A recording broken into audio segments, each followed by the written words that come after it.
कालच्या बैठकीमध्ये आम्ही हा निर्णय केलेला आहे की आज कोणीही कुठेही कॅमेरे लावतं आणि मग त्याचं मेंटेनन्स कोणी करायचं हे माहित नसतं, कुठल्या फंडातनं लागले हे माहिती नसतं आणि म्हणून याच्या संदर्भात एकत्रित एसओपी आम्ही याची जाहीर करणार आहोत।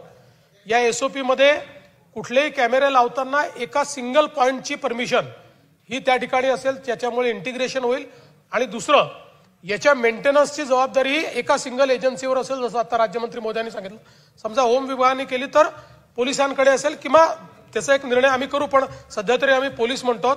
आणि याच्यामध्ये फायनान्स मिनिस्टर साहेब या ठिकाणी आहेत, सातत्याने प्रश्न हा येतो की कॅमेरे लावणं सोपी आहे पण मेंटेनन्स करता पैसे कुठनं द्यायचे, तर त्या संदर्भात आता आपण असं म्हणतोय की डीपीसीच्या माध्यमातून त्याच्या मेंटेनन्स करता पैसे देण्यात यावे, तर याचा एकत्रित अशा प्रकारची एसओपी ही लवकरच आम्ही जाहीर करू। अध्यक्ष महोदय, पहिल्यांदा तर राज्यमंत्र्यांनी हे काम उत्तम झालं वगैरे असं काहीच म्हटलेलं नाही।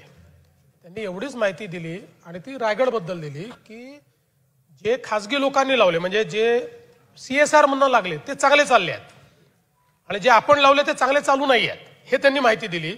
त्याच्यामुळे इथे कोणाला सर्टिफिकेट दिलेलं नाही।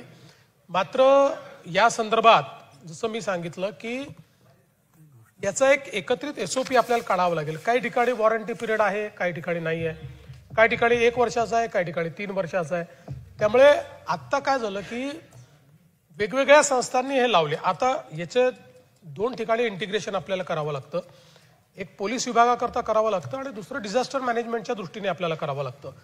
त्यामुळे या दोन्ही आपल्या ज्या काही निकड आहेत त्या लक्षात ठेवून याच्या एसओपी आपण तयार करू। मग त्याच्यामध्ये वॉरंटी पिरियड किती वर्षाचा असला पाहिजे, त्याच्या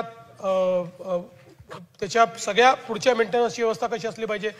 खूप ठिकाणी कॅमेरे का बंद होतात, तर त्या ठिकाणी खोदकामामध्ये फायबर तुटली म्हणून कॅमेरा बंद आहे, म्हणजे कॅमेरा चालू आहे पण फायबरच नाहीये।